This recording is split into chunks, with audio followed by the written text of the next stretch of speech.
Collapse the steering wheel here. Give me the steering wheel. Hey, steering wheel. Somebody tell him to give it to him. Come on! Whoa! Your leg, my please. Your leg hip. How the f*** is this possible? I'm driving like a grandma. Get that, Ralph? Did you hear me? From the radio. The radio. Ralph, acknowledge. Now, come on, close him down and kill him. We've got a lunatic on the track down the Hanger straight. I am so annoyed.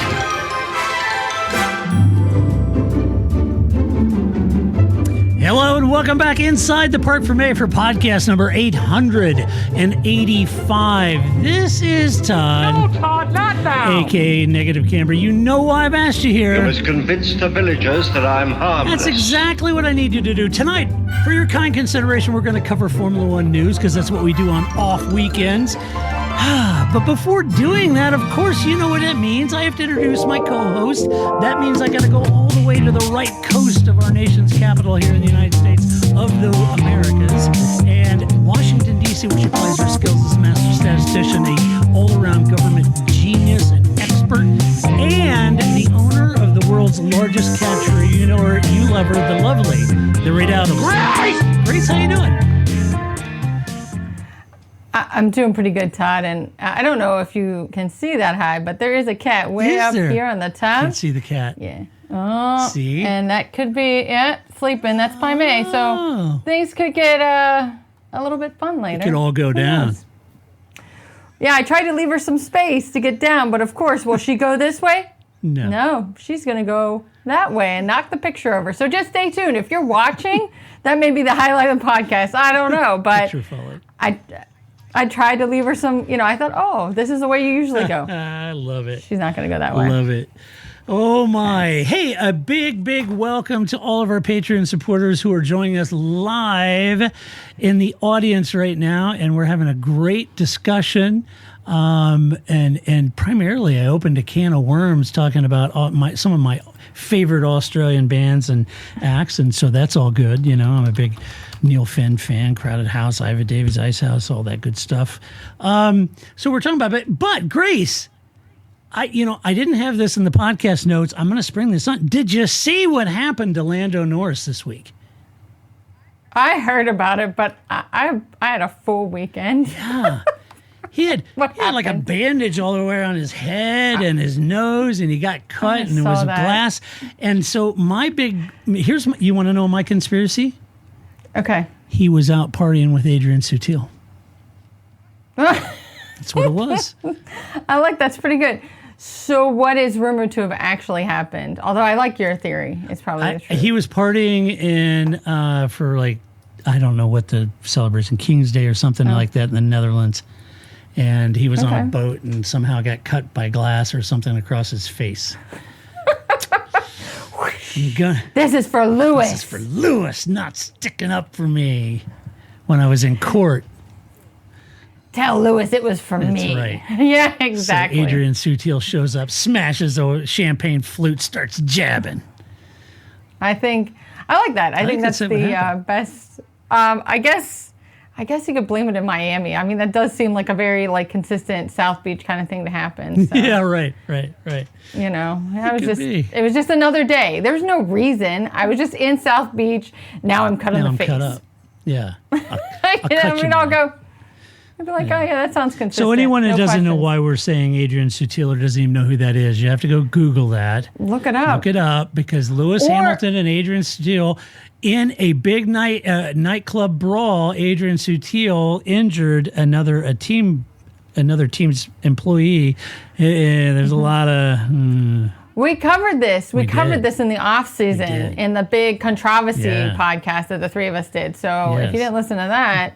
We for sure talk about Adrian Sutil there because what could be a bigger controversy than Adrian Sutil and a champagne flute? Yeah, it's a damn shame because he's a wonderful piano player. Yeah. So is Charles Leclerc. Have you listened to Charles Leclerc's CD, his music he put out? No. What? It's wonderful. Sorry. It's delightful. all right. Well, very good. Give it a spin. I'll look it up on, Apple Music or whatever. It's there. Whatever the kids are using. Spotify, I don't know. I don't know.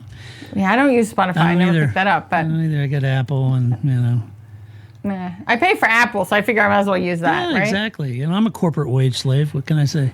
So there you go. Really, they have my entire household interface is Apple, so it's fine. See? And that's because your husband knows the badness of Linux, man. I'll know when he listens to this podcast because I'll get a text message from him that went, Linux? Yeah. No, I'm not. No. So, So anyway, welcome to our Patreon supporters because they get to join us live during the recordings of these podcasts. So no advertisements for you folks, and you guys get to interact and send questions, and we'll try to read them. If we miss you guys, don't feel bad because we're all trying to orchestrate and navigate, but we'll try to get some comments. And Fabio says, can we take bets on how long it is before Grace mentions the Spanish MotoGP? Which was awesome. You mentioned it first, I did. All bets are off. I really gave it about 5 seconds. Yeah, it's a good call. It's a good shout. So you're going to get like 2 bullet points into your first story, and I'm sure I'll find some way to make it about MotoGP. You'll weave it in there. But, I feel like we can talk more freely, whereas before this was sort of speakeasy hush-hush stuff. We couldn't talk about MotoGP. But now that Formula One has bought MotoGP, I feel like it's part of the family now. I feel like we might as well just expand. Well, the deal hasn't gone through yet. Oh. But Carlos Sainz and his dad were there this weekend. I posted a video. They gave out. There you go. They gave out trophies. So I see. That's what Lando wishes he was doing. He was partying with Marc Marquez. Now that would be a story to tell for sure. Yes, I agree. Because I think that so they've started. They did some Formula One anyway. After the MotoGP races, they have a DJ. I feel like they've done this in Formula One, but and like whoever the 3 podium finishes are like up there with the DJ, and it's very like there's your personalities. Like Pecco's kind of like. It's very. I just realized this was. I'm giving you. It's like this very stilted kind of like, which fits his fun personality. And then Marc Marquez is just like, which he did at Austin too after qualifying. Yeah. Like he's just dancing all over the place, and we're all just happy to see happy Marc Marquez after 3 years. Yeah. So dance all you want, man. I mean, I agree. It was great, and so it was just really funny that I think they should just have Marc Marquez at every race, just dancing, It was even good. after he retires, just dance. It's great. Yeah, it was good. There you go. Okay, let's talk about some Formula One news, shall we? Now that we said hello to our Patreon supporters. By the way, if we have to, if you would like to join us live for these, you can do that by supporting us on Patreon. And I post a link, and it's the same link every week, so you can just pop in during the recording time and join us, just like all of our Patreon supporters are with us this evening. So huge thank you, because we could not do this without you guys. And that is no lie. Let's talk about some Formula One news. The big news, well, some of the big news this week has to be Nico's big deal. Last time you and I were on, we talked about Alonso's big deal.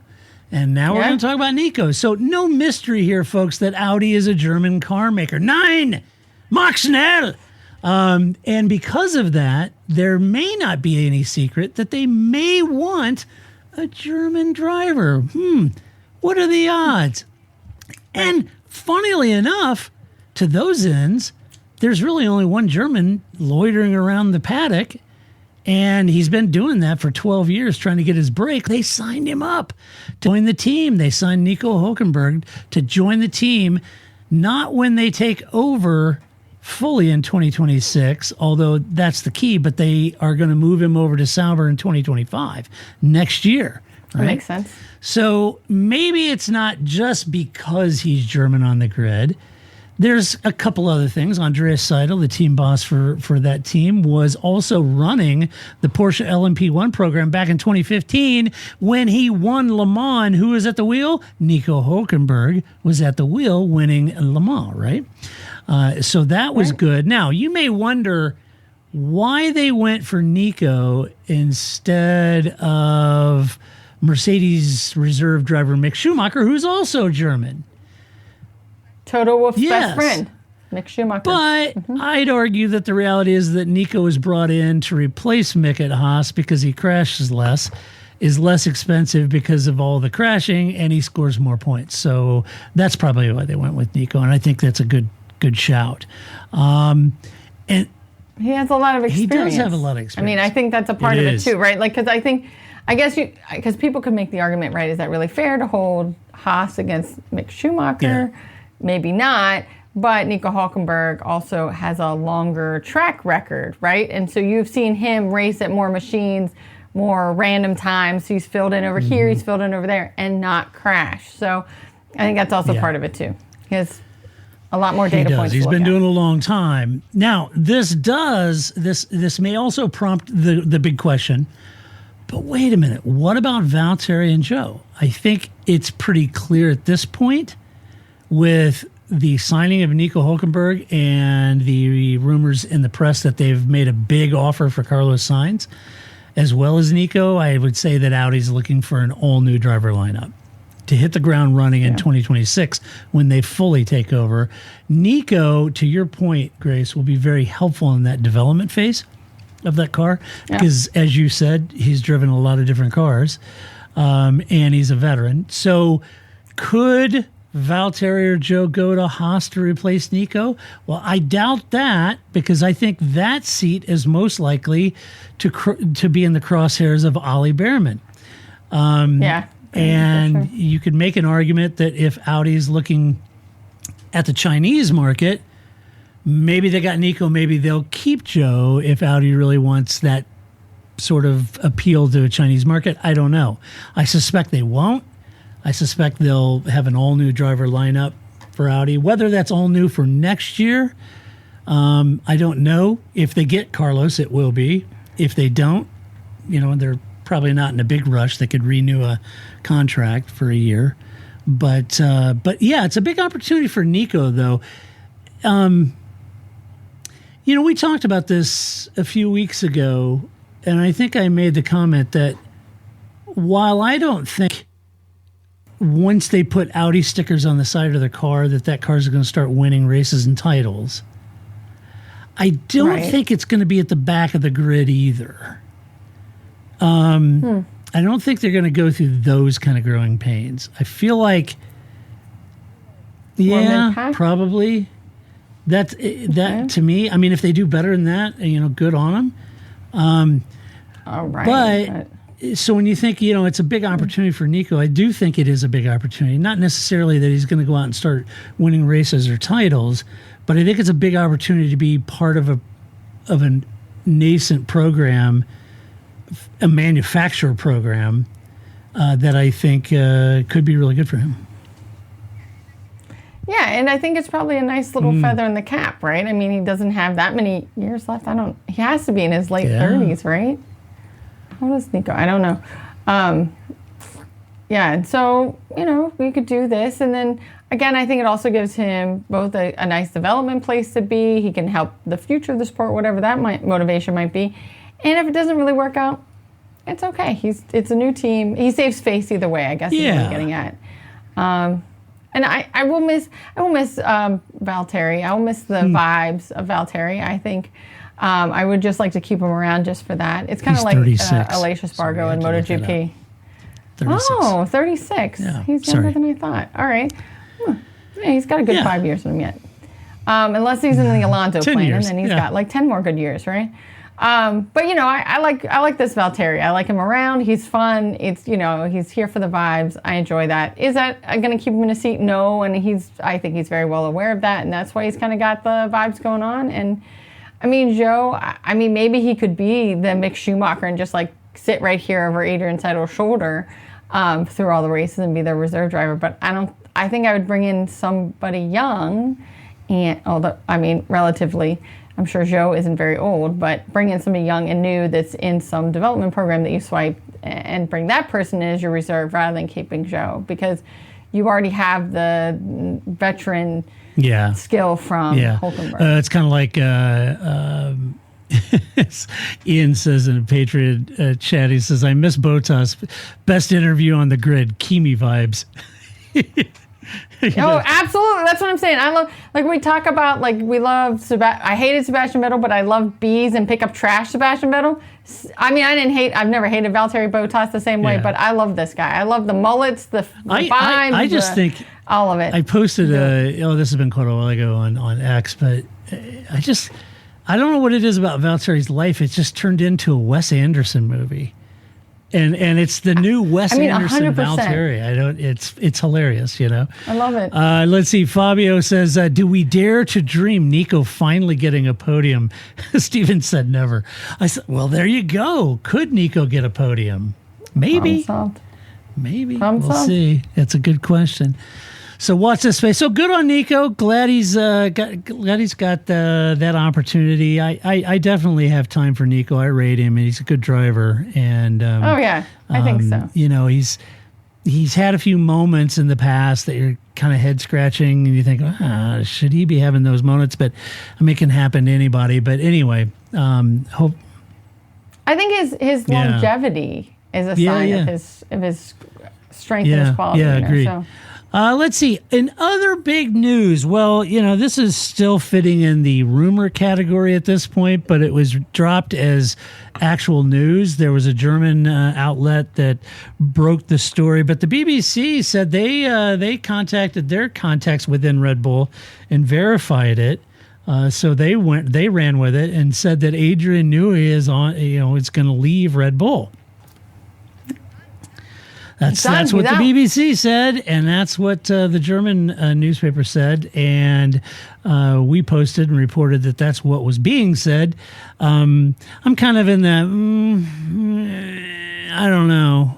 I think we'll wait to see if that materializes, but anyway, that's how I verified. So Red Bull were very quick, though, to point out, with all these rumors flying around in the press, Red Bull were very quick to point out that Newey's contract is good through 2025. And, Grace, there's another non-compete for an additional 12 months after that contract. So that would make it 2027, technically, the year he was available to actually work for another team. And one wonders, at that point, do you think he would want to? No, I'd just take 2 years of gardening leave and then retire. Yeah, so I don't. I mean, he's what, 60? I'm going to have to real-time research this. All right. No, Huxley's I should have not doing his job tonight. I should have had these details. But I think, in here. I think the other thing too is when he had his he's bike 65, accident, yeah, right? he's He 65. almost died. And I think that no matter what age you are, if you're 22 or 65, almost dying will really right-side your view of things. And so I don't see how that's not a factor in the, like, what am I doing here? Why do I want to keep doing this? You know, like, I don't know. Maybe not. And, you know, it could also just be another team buying up resources, right? That's what Formula One does. Like, you know, I may not ever be able to use you, Adrian Newey, but that means Red Bull can't either. And you just are on gardening leave for a couple of years, and you go fishing with Ross Brawn, and everything is fine. I think that definitely could be a component of it too. And it could just be, hey, we need to keep our name in the news, right? Like, any of these things are plausible. It just could have been like you know, it was leaked, right? You know, it could have been Christian Horner was like, hey, everybody's bored. It's a Thursday. Let's just see what happens. Why not? Yeah. Yeah. You know, it is. Although, to me, it's. It makes, I guess, sense if he was really torqued about the whole Horner sort of thing. I have to think at 65, if he had to wait 2 years, he'd be at the end of 2025, and then 2 years would be 2027, so it's 3 years. He'd be 68 years old. I got to think he's achieved a hell of a lot in his Formula One career. At 68, would he really want the grind? So think about it at that point. At 68 years old, does he want to pack everything and move to Italy for Ferrari? That's a pretty big move, moving everything to Italy. You know? Maybe he would be Ferrari's first remote worker. Yeah, he could just get on teams and call in. Equally, the appeal of Aston Martin might be more to his liking because it's close to home. He's worked with them before. Maybe he could work a sweetheart deal where he didn't have to work, 6 days a week. Yeah, and Larry would pay that, right? Like I think if anybody's going to be able to follow through on any demand Adrian Newey might have, Larry would be like, he slides a piece of paper apart, and Larry goes, "That's fine. Done. That's all you got? Okay." My son had more requirements than you did. Excellent. Right. So no problems there. Yeah, it could be. It could be. There's no doubt that his impact on the sport is huge. Huge. But as Red Bull, and I would say in the last probably 4 years or so, Red Bull has never really missed an opportunity to make the point that, yes, Adrian is something very special, but he's not the only person at Red Bull that knows anything about aero. We have a very strong aero team of engineers. And so, they do have a smart aero department. It's not all just Adrian, but it can't hurt, right? Having Adrian Newey. So there's that. Time will tell if this is a reality or not. But if I were to guess, I'd say Aston might be more attractive due to the location, past work experience he's done with them. As Ian said, was he going to go back to the boats? Yeah, because I remember there for a while he wanted to design boats, right?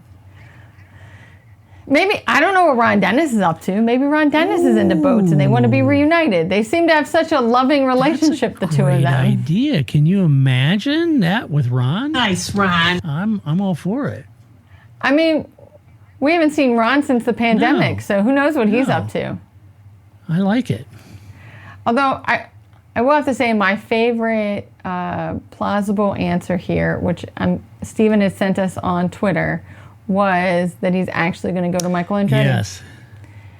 Whether it's legal or not, which I think you were like, well, I don't know if you could do that. I don't care. Rules, who cares? Right. We don't need them. This is Formula One. No, Jason, there's no rules. Jason.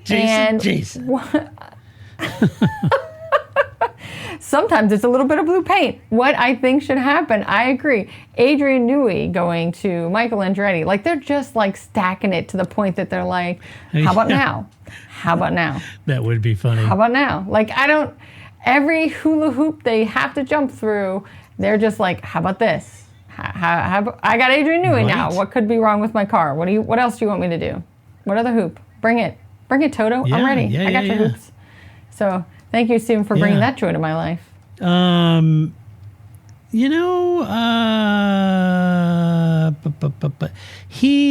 There is that relationship there.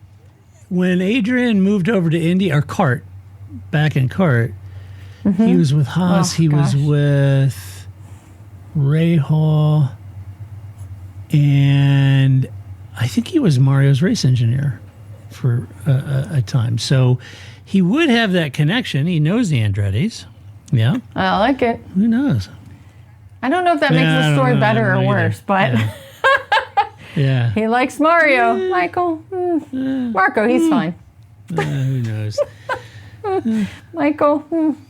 I do want to say, though, before we leave this story, so this story broke Friday morning, Friday morning, I can't remember. Thursday morning, I think is when it broke. So Flip is upstairs getting ready. He sends me a text message that is, I know we live in the same house and we text each other. Let's not get into this. Anyway, so he texts me from upstairs while I am downstairs, and he says, have you seen this? And he sends me the story about Jorge Lorenzo challenging Danny Pedrosa to a boxing match. I was like, this is not real. What are you talking about? And it's a Danny Pedrosa interview. We're in MotoGP again, in case you were wondering. And Danny Pedrosa, who retired, Jorge Lorenzo is also retired, but they were rivals. And I was trying to think of a comparison, and I think it's kind of like Fernando Alonso challenging anybody. Right? That's what we're thinking here, right? So I'm like, what? Why would Danny Pedrosa? I mean, I'm all for it. This would be. I was so excited. Like, the idea of those two fighting each other seems like a great idea.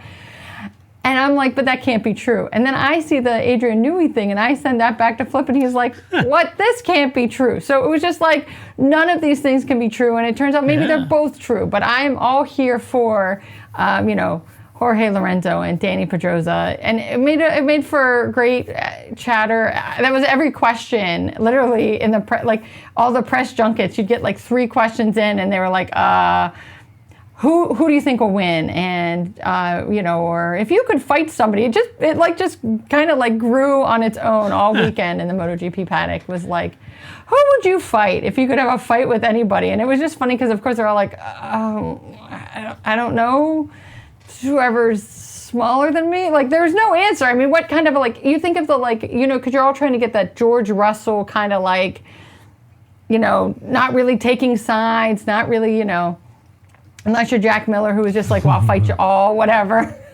Like, I don't know why they're fighting each other.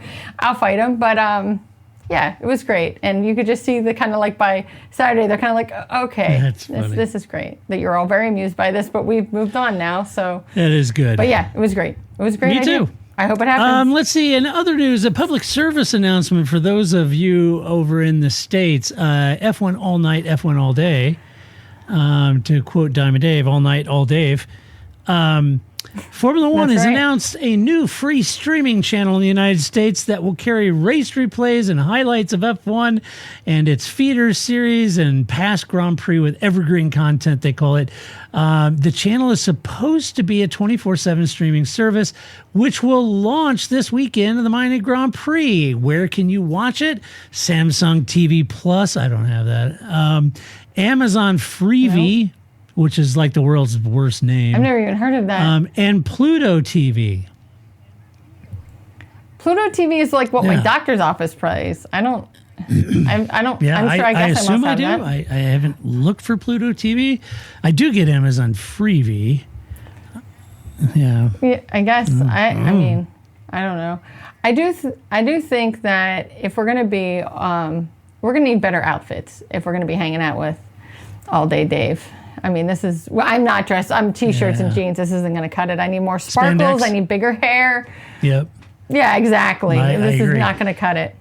Dave's going to be disappointed. And when I'm bringing to this all day party. This is what the quote is, quote, the Formula One channel is the latest development by F1 designed to further evolve and elevate our content experience for fans, said Ian Holmes. Who is Ian Holmes, you ask? Well, he's only the F1's director of media rights and content creation at F1 or Formula One. That's who Ian Holmes is. When Ian walks, the earth shakes and sometimes people fall down. Quote, this service caters to the diverse viewing habits of our USA fan base and serves as a great entry point for new fans into the sport through strong, curated programming which aims to showcase the drama of F1.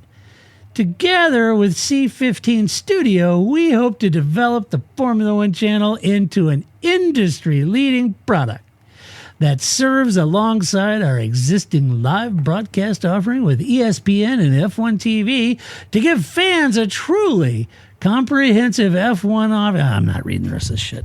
So, there you have it. They're especially curated for I don't know how diverse. I'm a U.S. Formula One fan, have been for decades. I don't know how diverse my viewing is, but fair enough. I guess this all comes. Well, let me add to that. The station is going to delay the live races by 5 days because they're going to honor ESPN's exclusive rights, right? And so it does make you wonder, well, when ESPN's contract's over at the end of 2025, if they won't just absorb this on their own 24/7 channel. I don't know. No offense, but one of the main issues, and whether this is good or not, it all really comes down to this. One of the main issues in TV coverage is that some of it is just being helmed by people who aren't professional broadcasters, or maybe they're 20-somethings who you pay peanuts to do this, but they know very little about the sport. And so I think you have to think really seriously about the package that you put together as a broadcast package. I've mentioned this before, and I will mention it again for the 800th time. They need to be doing like the Steve Madgett decades. These things need context. Yep. All sports need context, right? You need to understand what was going on at the time and why was Michael Schumacher mad at this guy or this guy or this guy? Who knows? Right. And so but if you don't have that context and you might also I would find some place to shorten the races. They are long. You could get rid of some of the, because they condense 2 hours into an hour. But you need somebody that's going to kind of set that context for you of what the season is, what was going on, what was happening. Otherwise, to me, that's half of the of any, and that's true of any sport. I think if you just sat down and I was like, you're going to watch this baseball game from 1986, I don't, Right. what are we talking about? Or, the 90s, you need to know about steroids. You need to know about pine tar. I just think there's some context around right, whatever, too much spitting. I don't know, it's baseball. But I just think that, that just showing just having 24 hours of racing, again, I don't know. I guess all the major sports have a channel like that, but I'm never just I'm just going to watch the NFL channel. I don't know. I have actual sports that are happening now that I'd want to watch. Maybe, again, the Decades was great because you could, watch the content. You knew that they were going to be going through a certain season, right? And so you had something to watch. You had programming, even though it was an old race. I think just showing old races maybe isn't that interesting. But I would feel that way about basketball too. There's 96 games a year or whatever. I don't want to just sit there and watch a season of basketball. I do like Ian's comment. He says, finally, F1 with some ad breaks. Maybe there'll be some diversity. Look, I think that's it. It may work for other extreme sports and stuff when you get some 20-somethings that are cutting their teeth as young, budding, broadcast professionals and that kind of thing. But you're really doing a disservice for the world premiere motorsport event. You can't bring a bunch of junior leaguers to the table and pay them peanuts and expect them to keep the young, hip crowd entertained, because it's not done in a professional way, and I think that's the problem. And you ask, well, why does the ESPN just rebroadcast? Why do they just skip Sky's content right to us? Well, because that group and that package works. You've got veterans and that have known the sport inside and out, and drivers, and that package is professionally set up. And in the U.S., ESPN tries to do some stuff, and they go out and hire some just young sports broadcasters that are cutting their teeth at doing this stuff and throw them into F1, and they Google some crap in the afternoon, and then they get on and try to make a broadcast or content, and it just, I don't know, it just doesn't work for me. Sorry. It may work for you, but it doesn't work for me. No. I think the thing is that motorsports are very different than stick and ball sports. So even if you were, you're Doris Burke and you're an expert at NBA, that doesn't mean I can just take Doris and stick her into Formula One and be like, and go, right? I think that motorsports is a very different thing, and maybe you can move between basketball, football, baseball, or soccer or something. Maybe there's some place you can move between stick and ball sports, but I think motorsports is just so different, and you have to be able to fill space in a different way, and you have to provide analysis in a different way. I don't think you can just cut and paste somebody who is a professional over here and put them in here and it be successful either. Yeah, it's tough to make that translation. And even Lee Diffie, who, he's a motorsport professional, has been for years. He, for NBC, he does the Olympics, but he's doing the luge. Okay, that makes sense. Now Lee's transited. Lee could... Yeah.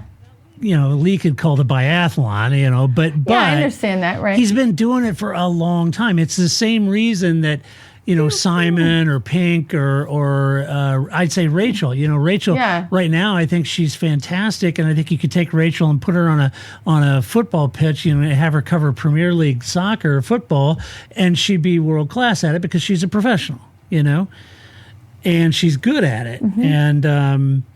So that's my advice to Formula One is, if you're going to do 24/7 and have bespoke content, give it the gravitas that the sport demands. It's the world's leading motorsport series, so don't shortcut it. Or don't put out shitty content and then get mad when it fails, and then say, "We tried." You didn't try. You tried nothing. But I think the other thing too, and this is a point, I remember, again, when we used to have speed, right? And we had our own coverage, but I think they're not there. And I think that makes a big difference too. Of course, they were as professional as you could be, but I always think that's, it has to make a difference. Whereas it's like, you're in the commentary box and there's the track versus you're at home watching TV just like the rest of us are, right? And so I think that's another reason that just done you can't this year. Carve them over. They have Crofty and Brundle there and maybe one other person, whether it's Karun or Ant or whatever. And then the rest of the crew is all back at the studio and, talking to the on-site, on-prem team. So, I don't know. I blame that on Nico Rosberg. Nobody wants him around. Did you not like Nico's call of the race a couple weeks ago? Well, can we just let it go, Nico Rosberg? But I think that it was just well, we got to do something. So now you're all, that's the way of the world, right? One person messes up, so now you're all punished, right? You all go to training now. So that's it. Nico Rosberg has to be at home because we can't stand him. So now you all have to be at home. Broadcast, and anytime Nico's done that, there's always these little friction moments. Little jabs, yes. You can feel them when they happen between him and Crofty. And Crofty's why do we need Nico in here? This guy. Bring Ant in or Karun or somebody. Because Crofty makes a point and then Nico completely disagrees with him. And, it's just, it doesn't have that, that camaraderie. They're not working together, right? Because you and I, we've been doing this for a long time together, and there's times that I say crazy stuff, and you're like, wow, Grace, I hear that crazy thing you said, and I'm going to say this less crazy thing over here, but you say it in a way that isn't just that's crazy, Grace, right? You kind of wrap up this thing, and you bring it over here, and I go, oh yeah, that's good. That's a better point than the one I was trying to make. That's a partnership. That's, we're both trying to put out a good product. That is not what those two happen, right? Nico's over here and Crofty's over here. That's why not every former driver is a broadcast professional. They're just not, No. I just think Crofty and Jensen Button they should just have at every race. That would be great. He's very good at it. But anyway, all right. Hey, another big news in Formula One. How about more sprint races? Well, when asked if he'd like to see more sprint races, the dashingly handsome F1 CEO Stefano Domenicali said this, Grace, quote, "Why not? Why not? I would say this is great because it keeps the tension on every day, and this is something that will be discussed in the future. Now, let's see how this year with the sprints will go. But that's a point of discussion for sure that I want to discuss in the next F1 commission. We need to avoid any possibility to have a situation like Japan with cars not running because of weather conditions. This is not good for the people that are coming to see us and see the drivers. I'm sure that the teams will understand that we need to find solutions.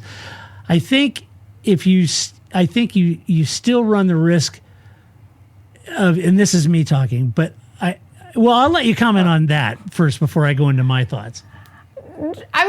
Did he just suggest we just need to be able to control the weather? If I, Stefano Domenicali, could control the weather, we would have 90 races this season, and half of them would be sprint races.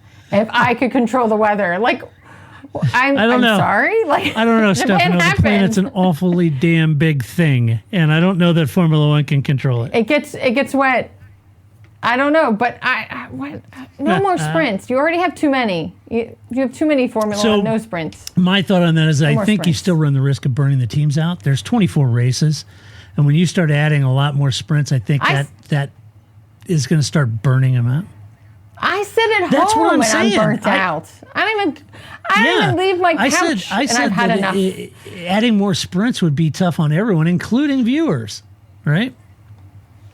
Plus, on top of the fact that it is the way of Formula One that you have a dominance. So why don't we add more races that people already think are boring because Michael Schumacher wins all the time, or, Max Verstappen wins, or Lewis Hamilton wins, or whatever your complaint is. Let's add more races that are Michael Schumacher or Lewis Hamilton or Max Verstappen winning all the Good time. Idea. This is a more great Max idea. Domination. Woo! More boring. So you know what Lando Norris said, and I'm assuming this is before he got all cut up. Yes, he said, ouch. That hurt. I should have listened to Grace. Never party on the top floor. Yeah. Always party on ground level when you're drunk. That was all your arms off. So here's what Lando said. He said, quote, I don't think it's too bad for us as drivers, honestly. I don't think we can be the ones to complain at all. It's the hundreds of mechanics and engineers that have to travel so much. It's not healthy for them. It's not sustainable. So the problem is not with us. People should look out more for the rest of the team, end quote. Max Verstappen said this, quote, the sprint format was better, this last one, a bit more straightforward, I would say. But let's not overdo it as well, because we're already doing 24 races a year, 6 of these sprint events as well. I get it. I guess it sells better and better numbers on TV, but it's also more stress on the mechanics and everything. You have to deal with it. But let's not think that now we need 12 of those because it will take its toll on people as well, end quote. I think both of them are right. Yeah. Right. And for what, right? To see Max win again. Right? For what? Right. And so I think that's what we all have to ask ourselves, even if we haven't had an Adrian Newey near-death experience, which is, why am I doing this? Why am I here? What is this for? And it at some point isn't really for us, the fans, either. Which I think prompts it is me to just say, you say, well, there's other series that sprint. Yes, but here's the thing. This is why, and I'm going to go out on a limb here, Grace. This is why I think MotoGP is producing some of the best racing, period, in the world right now. And I think it's like Paul said this past weekend. It's like watching René Arnoux and Jules Villeneuve. Every race is like that, And it is. And the sprint races, because the Formula One cars are the way they are, it tends to be the same results that you would see, right? Whereas in MotoGP, out of nowhere, we got Maverick Vinales winning. It's different every time. Who knew? I mean, last season, the whole Jorge Martin, I almost called him Jorge Lorenzo. Jorge Martin storyline came out of the sprints, right? Because that was the whole thing, right? He crashed a lot during races. He was never able to make it to the end, but sprints were right in his wheelhouse, and that's really given him the leg up and the confidence to do better in races. And so now he's a title contender. Would we have thought he was a title contender if we had never had sprints? No. So you don't get those kind of results in an F1 sprint race, No. Not, and I think it used to be, at least with Formula One, you used to have the one-offs. And we don't even really get that either. Like, it used to be Australia, if you had, I'm just going to make them 15 tracks, and, 5 of them were like this and 5 of them were like that. And so you build a car for those. And then you had these other 5 that were just like random, like Australia or China or Montreal or whatever. And that's where the back markers could really focus. Like, Williams could really build a car for Australia because they knew that Ferrari was like, Australia, we're not really going to work hard at that because it's not one of our 10 tracks that we're really aiming to do well at. And so you could get some interesting results when you had those kind of flyaway one-off kind of tracks. But now it's like that just doesn't really happen at all. And it's I don't know why you'd want to watch more sprints. It's just more exhaustion. And especially because I think Formula One would benefit from fewer things, not more things. Yep. I mean, even if the season was great and we had more, we never are going to have like 10 different winners, right? That's just not how Formula One works. But even if you were like, I don't know, could it be Ferrari? Could it be Mercedes? Could it be Aston? Could it be Red Bull? I don't want to be accused of not citing Red Bull here. But, even if you had some in the front people, you had something interesting going on, that it could it be McLaren, that would be worth watching, but less of them, right? Like 15 races would do Formula One good, not 90 races. That's not helping you. Scarcity works in your favor. Stop Right, I adding agree. things. I was just catching up on, I don't want to let our listeners some of the comments. I was just catching up on our Patreon. Sorry, guys, I was busy looking at stuff. And so regarding the TV and the ads, Steven says, if we're getting ad breaks, can we bring back the dodgy ads we used to have in the middle of Speed Vision? Remember those? The psychic hotline and then the hot girl calling in ads that they used to have on Speed. That was hilarious. Yes. So dodgy. definitely. They are for sure. They were dodgy. So anyway, good comments, guys. They were kind of like back in the days when like we had just regular television and a station happened to be on like past 2 o'clock, like they didn't do the national anthem and turn off at 11. Yeah, exactly. That's the kind of ads they would show on Speed. You're like, well, this is not what Fabio I was says, expecting. not a fan of Rosberg. I wasn't impressed. Still better than Karun, though. Zing. Let's see. What else? People talking about Hench. Hench is good. I like Hench. Miss Cleo. More sprints. Fabio said more sprints to no one's surprise. Yeah, exactly. Yes, and Ian brings up a point that I think a lot of people have. He likes the sprints, but he's saying maybe have reserve drivers do it, right? And that could be too. So anyway, good comments, guys. Let's see. Let's do some Albin's Cats, shall we? Oh no, it all went wrong. Yes. I know. That's not my fun music. Well, I last week was an absolute nightmare with the podcast. The video was unrecoverable. I spent like 3.5 hours trying to edit the audio, both separate tracks. And on top of that, my soundboard, gone. All my sound's gone. It's unbelievable. So I don't have my fun music. I'll have to go find that, Grace, and bring that back. Sorry about that. All right. Or just other fun music. Whatever. Yes, it's time for Albin's Cats. Yes. Okay. See, that works. I do want to say, Simon Patterson, who is one of the, MotoGP pundits. He works for the race. Anyway, and he had stated in a tweet that, MotoGP hasn't been bought out by Liberty yet, so stop blaming Liberty Media for everything you hate about anything you hate about MotoGP. And I really wanted to reply back, but I'm like, nobody's going to think it's funny, and what's the point? I really wanted to reply back, so I can go back to blaming Chris Bangle for everything like I was before. So it's fine. It's Chris Bangle's fault that your soundboard disappeared and you had to start from scratch. That's it. I blame him firmly for everything. And of teams. Course. I also blame teams for everything because team sucks. My favorite tweet. Why is the White House going after TikTok when Teams is right there? Right. Exactly. Right. Go for that. Okay, so Albon's Cats this evening. Surprise. Oh, really? You don't say. However, not my doing, so I'm going to go with it. So not the week before, the week before when I was on last, we had received a comment on the YouTubes from Alice Coperno, and she had asked, hey, greetings from the Netherlands. Nederlander. How's it going? Cool. Yeah, and they were wondering, Hamilton had just come out and said, what if we combine Formula One and MotoGP together in the same weekend? And, she was asking, I'm assuming Alice is a female. I don't know. I will say they. They were asking, I recently learned that, that hasn't quite, the FOM and the FIA haven't signed off on new engine or aero regulations for 2026. And don't they think they're going to propose them for 27? I don't think so.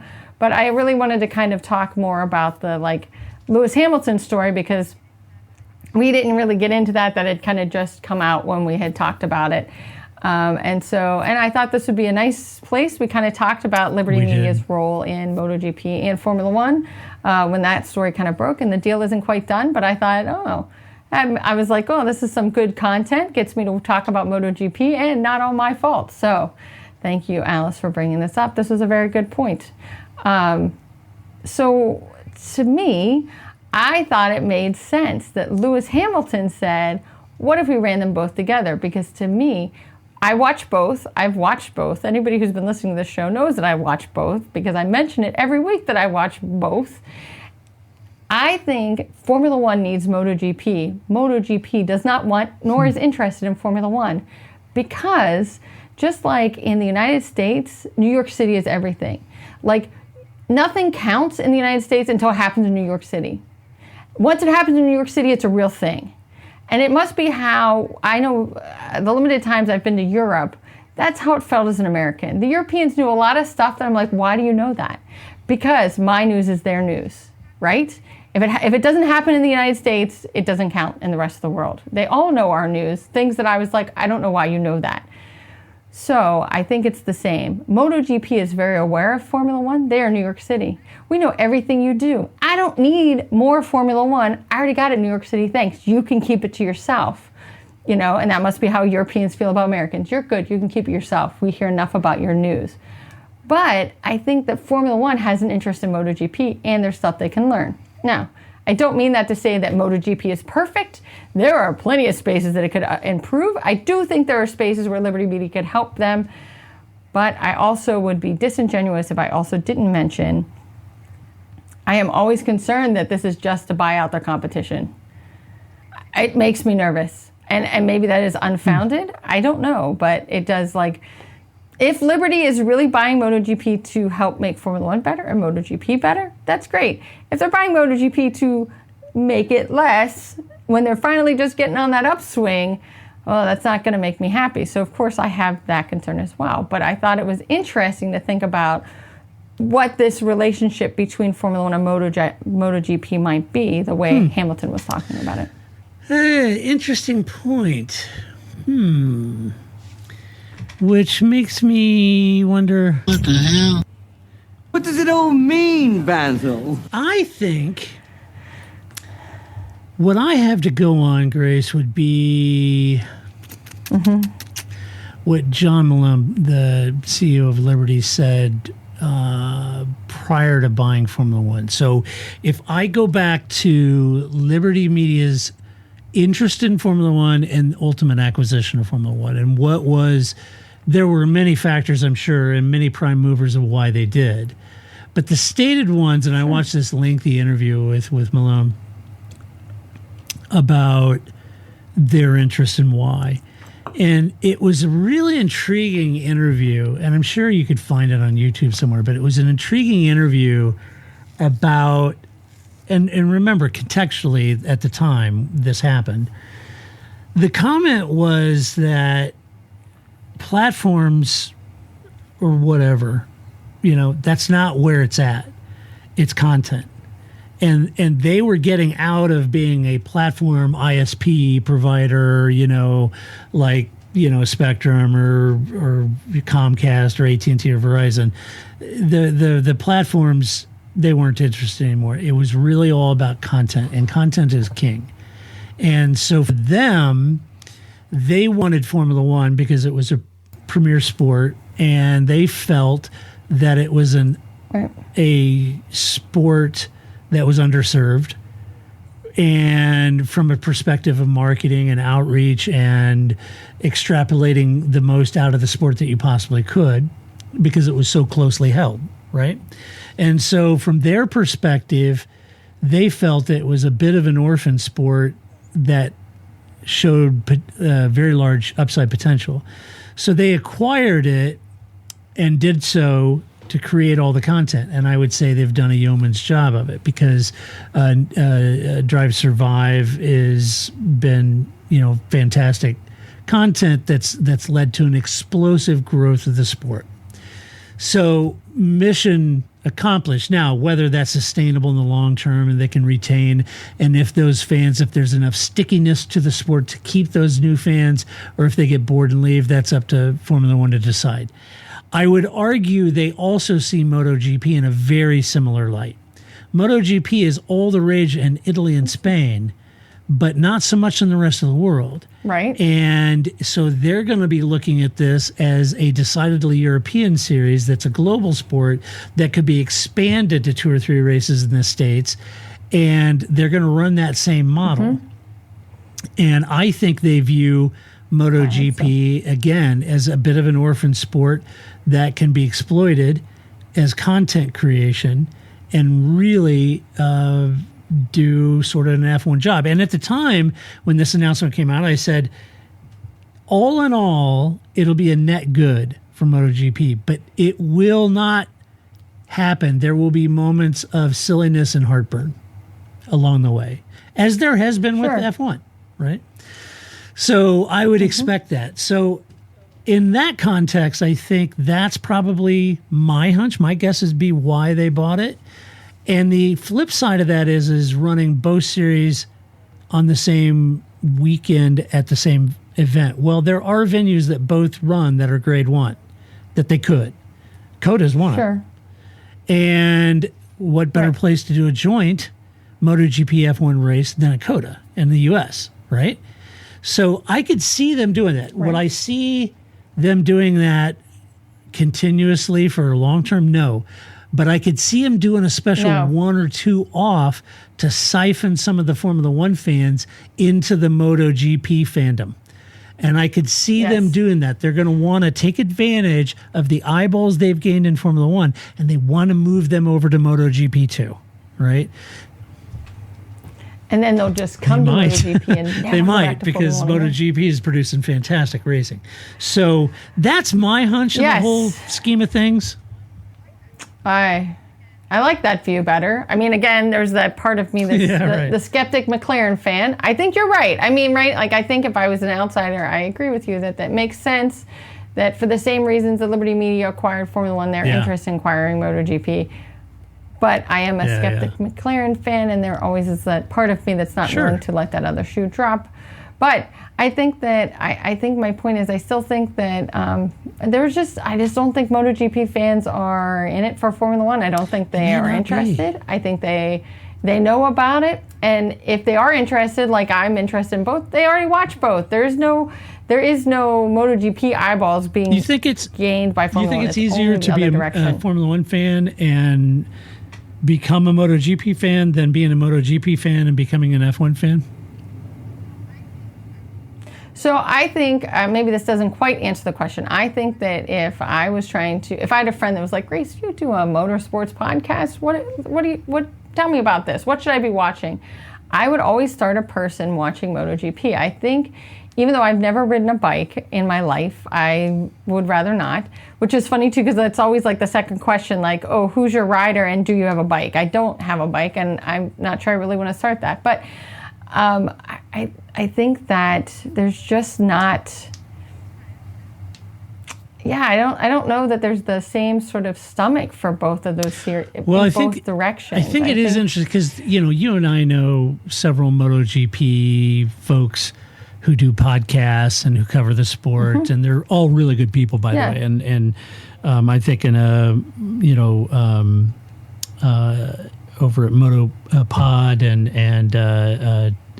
David Emmett at Moto Matters, and all really good people. They're fantastic, and they do a great job covering the sport. If you don't follow those, people do. But I think what are you doing? They're apprised of Formula One, but I wouldn't say that they're huge Formula One fans. And they love motorsport as much as anyone I've ever met. I think visually, I guess as we're trying to, was in there somewhere. Visually, I think it's easier. Why I would start somebody watching MotoGP over Formula One, I think it's easier to see visually. Like, I don't have to, you can watch a bike do this and go, wow, that's crazy. You watch a car keep doing this. Like, you know what I mean? Like, when we had the whole discussion about, Lance Stroll running into Danny Ricciardo, that was the whole thing. Watch where his eyes are going.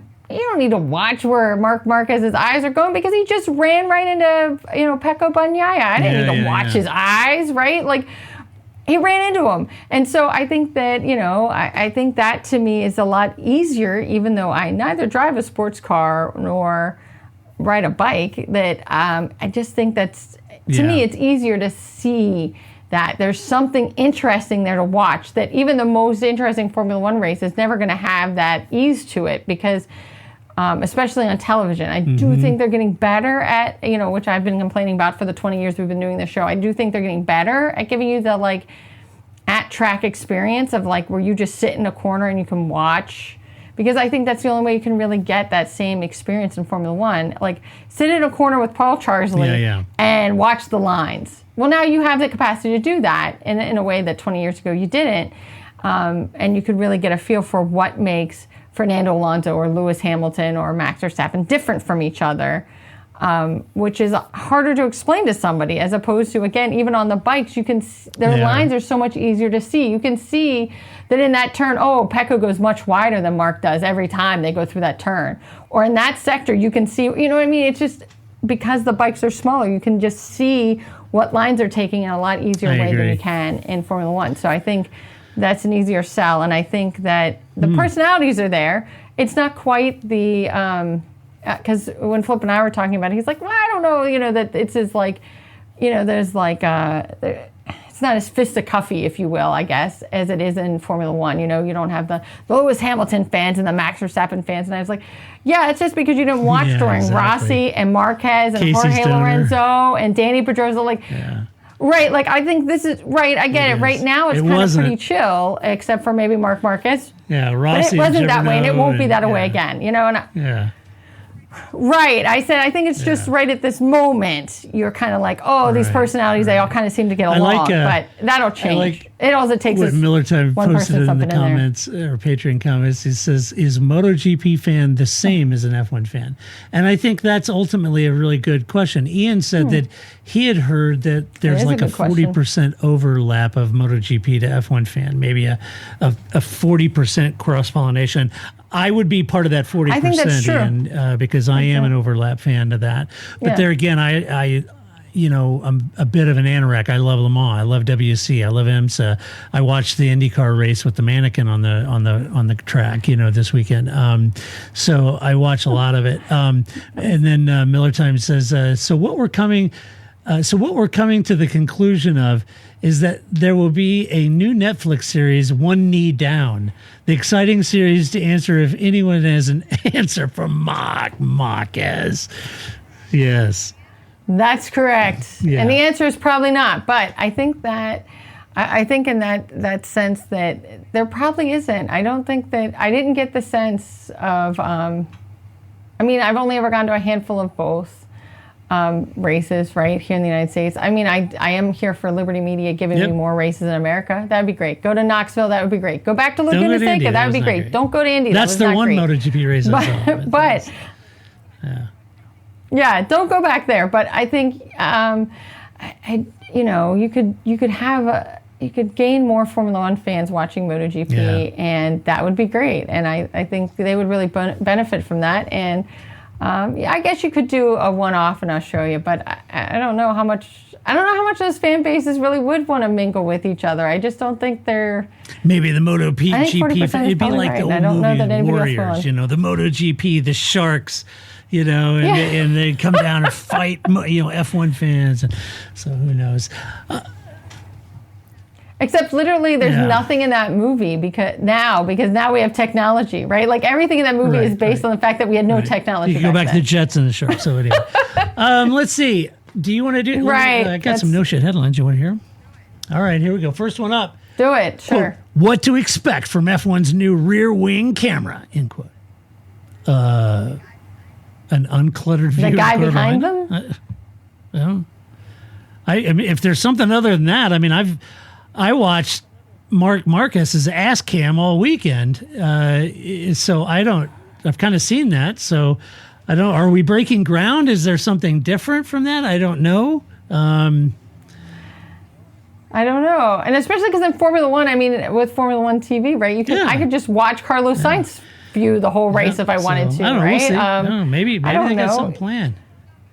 Maybe if something's going on behind you. Like you were saying, like it was interesting watching Mark Marquez's camera when it was like, who's in front of him? I'm like, can we just watch from his view when he was all place over and Pecco? Just watch, Pecco and Jorge Laguna. Yeah, we'll just watch this from Mark's camera. No. We don't need these any other cameras. So I don't need to see Brad Bender's camera. I don't know the guy behind him. Mark. Right, nobody cares. The next one, quote, Lando Norris's face bandaged up after suffering injury in Amsterdam party ahead of Miami Grand Prix, end quote. I think he should come in the most like dramatic Halloween makeup possible. Like get some fake like Hollywood scars or something. Come really. I think he should come, work this, man. Like, just wrap your head up. And picture I saw, he had the full Niki Lauda head wrapped all up. He could. Yeah. He should get a red helmet like Niki. Get a red Parmalee hat like Niki. Yeah. Just show up and say, "Hey, I had a Niki moment this weekend." Yeah, something. But I think that I would just go for it because I was like, oh. And again, I see these headlines on Twitter or whatever, and you're just like, I don't know what's real. Oh, I guess I'll look it up later, and then I never do. So that's how the Nederlanders do it over there. Crazy kids. And finally, the last no chat headline is, quote, Red Bull happy Sergio Perez has given up on beating rival Max Verstappen. Are they? Oh, it's been beating Max Verstappen. Yeah. That's a different thing. Are they really happy he's given up on beating Max Verstappen? Because I don't know that would happen anyway. But fair enough. Yeah, I like it. I guess that's I think that's the weirdest of the three headlines. Right. I agree. And then for mailbag, you've got mail. This isn't a question. It's just basically a comment from Mr. Jury who said, "Is Stroll the new pastor?" That's strange. I wonder what's causing all the accidents. Zing. I'm glad the most important of the soundboard sounds are still there. That's because Pastor Maldonado would have found. Yeah, it's exactly right. Because that's what keeps him in the news. But yeah, I don't think he's actually the new Pastor Maldonado. But no. Well, it's a fun idea, You'd like though. to think that, wouldn't you? Yes, I would. Yeah, it's a fun narrative. Even I think if amongst us we all agree that it's not true, then yes, let's go with it, right? Like I think that's pretty fun. Melton says Stroll clobbering next week. Lancey boy. That's right. I just love, and I love too. Alonso is so still in this season very positive on Lance Stroll, which I'm like, what is up with this kid? Because it didn't take him, every other teammate, it doesn't take him but near 5 races where he's like, I hate that guy, right? Like him and Ocon was like a love fest, and he's like, I hate that guy. Lance Stroll hits him, and he's still friends with the guy. I don't know what's going on there. Stroll's eyes from Danny Rick's car. That's good. I don't know. That story was great, too. I just was like, nobody else. I loved Oscar Piastri. Well, everybody else seemed to not run into anybody else. Everybody else seemed to manage it.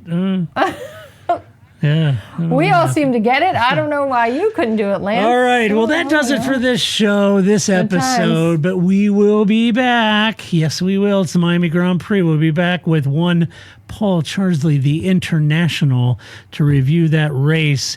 If you like this podcast and you would like to even join us live during the recording of this podcast, like so many folks have done here, you can do that by supporting us at Patreon. You just go to our website, theparkforme.com.